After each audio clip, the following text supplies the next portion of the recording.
In today's video, we're replacing an old two-handle shower valve with a modern single-handle system. And the best part?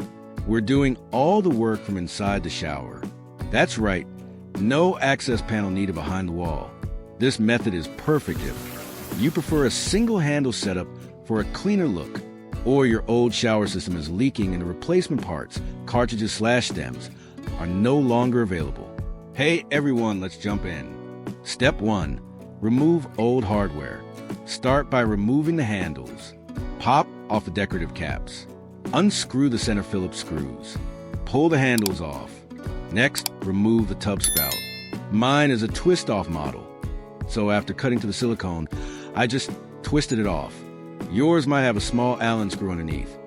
Check before pulling. Now, shut off the main water supply. Then, take off the old valve stems. Use channel locks to loosen the retaining nuts. If the stems are stuck, gently pull them with pliers. Also, remove the tub spout pipe extension.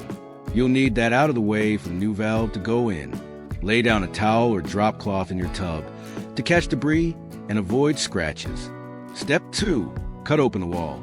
We'll be using a remodel cover plate to hide the larger opening we'll cut. Apply blue painter's tape to the tiles around the valve area. Mark the outline of the cover plate. Now, cut a hole about ½ an inch smaller than the plate, so it can sit securely. Since these are ceramic tiles, I'm using a diamond blade grinder. Go slow and don't cut too deep. You don't want to damage pipes or backer board. Once cut, use a chisel to break away the tiles and cement board. If you hit wire mesh, cut it carefully with tin snips. Power tools may nick the pipes. Step 3. Remove old valve and prep piping. Now we can access and remove the old valve body. Clean out debris with your towel and replace your drop cloth. Start cutting the old copper pipes, one at a time. Space is tight, especially with bottom supply lines, so be patient. I highly recommend an auto cutter tool. You can even help it spin with channel locks if needed. In my case, a 2x4 framing stud was in the way, so I had to notch it slightly to get access. Step 4.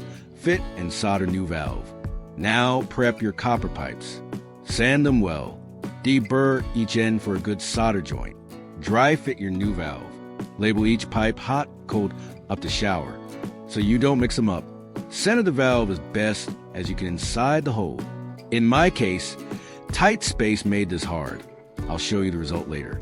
Once positioned, reassemble the pipes and solder them in place. Spray water on nearby wood to prevent fires.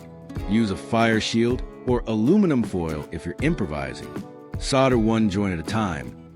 Let the heat do the work. Step 5. Test and install hardware.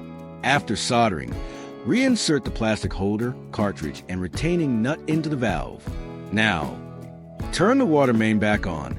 Use a new handle to test water flow and check for leaks. Let's now install the tub spout.